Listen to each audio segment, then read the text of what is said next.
আসসালামু আলাইকুম ভিউয়ার্স, কেমন আছেন সবাই? আশা করি ভালো আছেন। আজকে আবারও নতুন একটা ভিডিও নিয়ে স্বাগতম জানাতে আসলাম এডি প্রোডাকশন চ্যানেল থেকে। আজকে যে রেসিপি নিয়ে আপনাদের মাঝে হাজির হয়েছি তা দেখেই অলরেডি বুঝে ফেলেছেন। হ্যাঁ ভিউয়ার্স, আমি এটা রেডিমেড হালিম মিক্স নিয়ে আপনাদের সামনে হাজির হয়েছি। আমি কিভাবে এই হালিমটা রান্না করেছি, কিভাবে সুস্বাদু করেছি, তা আজকে একে একে আপনাদের সামনে সবই তুলে ধরবো। আশা করি ভালো লাগবে, অনেক মজাদার হবে স্পেশাল হালিম। রেগুলার একই খাবার খেতে খেতে মাঝে মধ্যেই কিন্তু এই হালিমটা আমাদের খেতে ভালো লাগে। শিশু থেকে শুরু করে বৃদ্ধ বয়স পর্যন্ত সবাই এই হালিম খেতে পছন্দ করে। এর সাথে রুটি, পরোটা, নান রুটি খেতে খুবই মজাদার হয়। তো আপনারা চাইলে আমার চ্যানেলে বা পেজে নান রুটি বানানোর রেসিপি দেওয়া আছে, দেখতে পারেন। তাহলে চলুন আর দেরি নয়, কিভাবে আমি এই হালিমটা সুস্বাদু করে তুলেছি সেটা আপনারা দেখতে থাকুন। শুরু করা যাক। এখানে আমি হালিম মিক্স নিয়ে এসেছি 1 প্যাকেট। এখন আমি এটা খুলবো। এই যে দেখুন, এর ভিতর রেডি মিক্সড হালিম আর হালিমে দেওয়ার জন্য এই যে মশলা। প্রথমে আমি হালিম মিক্স প্যাকেটটা এভাবে কেটে একটা বলের ভিতরে ঢেলে নিব আর ফুটন্ত গরম পানি দিয়ে এভাবে ভিজিয়ে রাখবো। আমি এখানে 3.5 কাপ গরম পানি দিচ্ছি। এভাবে ভিজিয়ে রেখে আমি একটু নাড়া দেব এভাবে, যেন সব হালিমগুলো ভিজে যায়, দলা পেকে না থাকে নিচে। এখন আমি ঢেকে রাখবো 15 থেকে 20 মিনিটের মতো। আমি মূল রান্নায় চলে আসলাম। চুলে ধরে দিয়ে ফ্রাই প্যান তুলে দিয়ে গরম করে নিয়েছি। এখন আমি এখানে রান্নার রেগুলার সয়াবিন তেল 1/2 কাপ দিয়ে দিলাম। তেলটা গরম হলে এর ভিতরে আমি 1 কাপ পেঁয়াজ কুচি দিলাম। এখন আমি 2-3 মিনিটের মতো পেঁয়াজটা নাড়াচাড়া করব, তেলের ভিতরে ভেজে নেব। 2-3 মিনিট এইভাবে পেঁয়াজগুলো নাড়াচাড়া করার পর দেখুন অনেকটা বাদামি কালার হয়ে আসছে। আর ভিউয়ার্স, সবাই জানেন তেলের কীরকম মূল্য। এখন ইচ্ছে করলেও অতিরিক্ত তেল দিতে পারি না, খারাপ লাগে। তারপরেও খেতে হবে, চলতে হবে, তাই রান্না। তো এখান থেকে আমি সামান্য পরিমাণ পেঁয়াজের বেরেস্তা তুলে নেব। এখান থেকে যদি না উঠায় আমাকে পরে বেরেস্তা করে রেখে দিতে হবে, যার জন্য আমি এখানে বেশি করে পেঁয়াজ দিয়েছি, যাতে একবারে বেরেস্তাটা করে নেওয়া যায়। পেঁয়াজের ভেতরে আমি সামান্য পানি দিচ্ছি, কারণ বাকি মশলাগুলো দিতে গেলে সময় লাগবে আর পেঁয়াজ ততক্ষণে পুড়ে যাবে। এখন আমি এর ভিতরে 1 চামচ রসুন বাটা দিলাম, আদা বাটা 1.25 চামচ দিলাম, লবণ সামান্য পরিমাণ দিলাম। এখন আমি মশলাগুলো এভাবে কষিয়ে নেব। এখন পেঁয়াজটা মশলাটা এইভাবে কষানোর পর 1.5 মিনিটের মতো আমি এইভাবে নাড়াচাড়া করে নিলাম। আর এখন দিয়ে দিব মিক্সড হালিমের মধ্যে যে মশলা ছিল, আমি 1 টেবিল চামচ রেখে পুরোটাই দিয়ে দেব। আমি এই যে হাত দিয়ে চেপে ধরেছি, এইটুকু রেখে দেব পরে দেওয়ার জন্য। এখন আমি এই মশলাটাও ভালো করে এর সাথে কষিয়ে নেব। দেখুন মশলাগুলো আমি কষে নিলাম 1 মিনিট নাড়াচাড়া করে।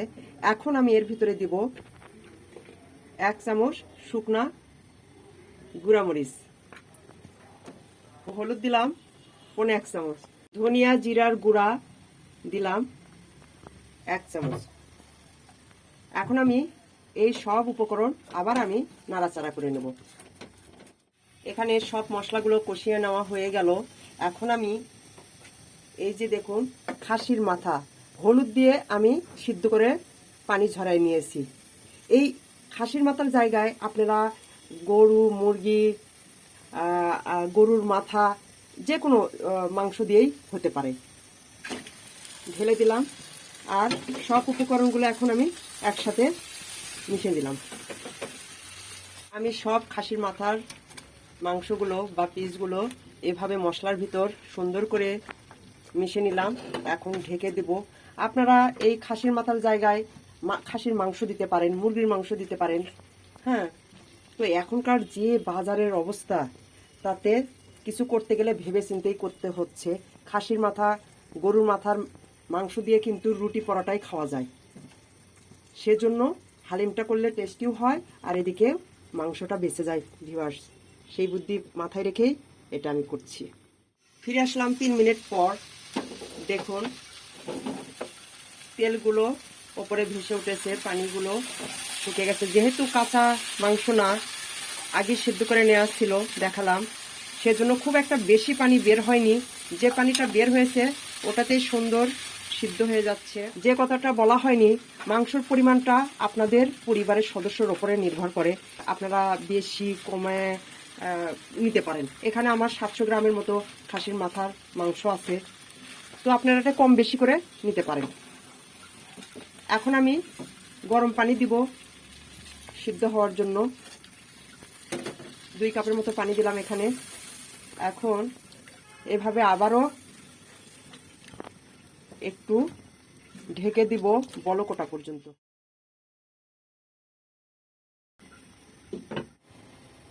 ফিরে আসলাম 5 মিনিট পর। কারণ এটা তো মাংস না, মাথার মাংস, যে জন্য ভালো করে যেন সিদ্ধ হয়, সেই জন্য আমি 5 মিনিট প্লাস হবে, কম না, জাল করলাম। এখন ভিজানো গরম পানিতে ভিজানো যে হালিমটা এর ভিতরে ঢেলে দিলাম। রেখেছিলাম হালিম মশলা রেডি, মশলাটা সেটা আমি এর ভিতরে দিয়ে দিলাম সুন্দর একটা ফ্লেভার আসার জন্য। এখন আমি এভাবে সব উপকরণ একসাথে মিশিয়ে 10 মিনিট এটা ফুটাবো। 10 থেকে 12 মিনিট এর মধ্যেই হয়ে যাবে ইনশাল্লাহ। পানির পরিমাণ কম হলে একটু গরম পানি এর ভিতরে দেয়া যায়। আমি ফুটে নিয়েই পানি একটু দিব। ফিরে আসলাম 10 মিনিট পর। দেখুন কত সুন্দর হয়ে গেছে হালিমটা। এখন আমি এর মধ্যে সামান্য পরিমাণ ভাজা মশলার গুঁড়ো দিলাম। এটা আমার হাতে বানানো, অনেক রকম মশলা মিলে এটা ভেজে গুঁড়ো করেছি। প্রায় 1 চামচ পরিমাণ দিয়ে দিলাম। এভাবে মিশিয়ে নেব ভাজা মশলার গুঁড়োগুলো, নিয়ে নামিয়ে ফেলবো। সবশেষে আমি যে উপকরণটা রেডি করছি তা কিন্তু হালিমের জন্য আলাদা একটা স্বাদ নিয়ে আসবে। আমি এখানে 3টা শুকনো মরিচ বোটা না ছাড়িয়ে দিয়ে দিয়েছি। বোটা ছেড়ে নিলে বিচিগুলো বের হয়ে যাবে। আর 5-6টা রসুনের কোয়া এরকম ফালি করে দিয়ে দিলাম। হালকা ভেজে নেব। তো হয়ে গেছে আমার রসুন ভেজে নেওয়া, মরিচ ভেজে নেওয়া।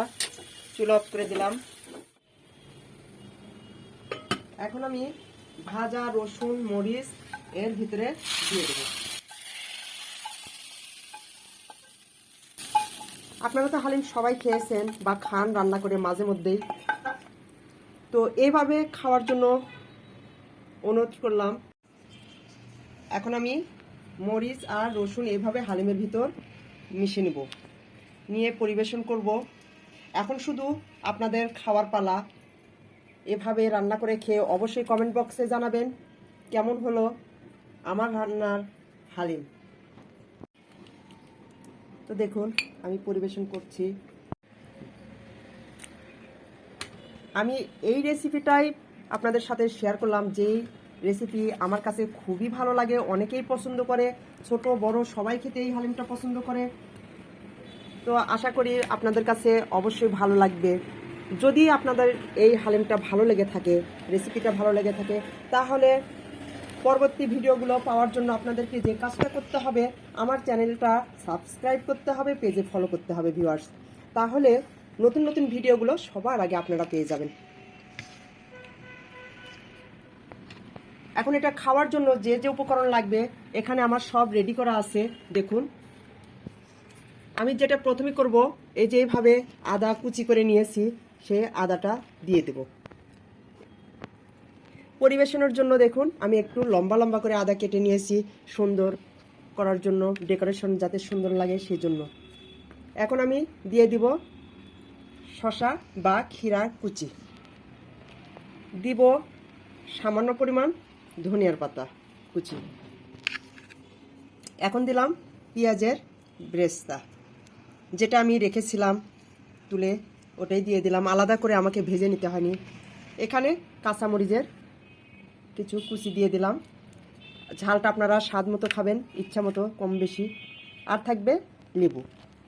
তো হয়ে গেল আজকের হালিম রান্নার রেসিপি আপনাদের সাথে শেয়ার করা। এখন আমি বিদায় নিচ্ছি, আবারও নতুন ভিডিও নিয়ে আপনাদের মাঝে হাজির হয়ে যাব। ততক্ষণ আপনারা ভালো থাকুন, সুস্থ থাকুন ভিউয়ার্স।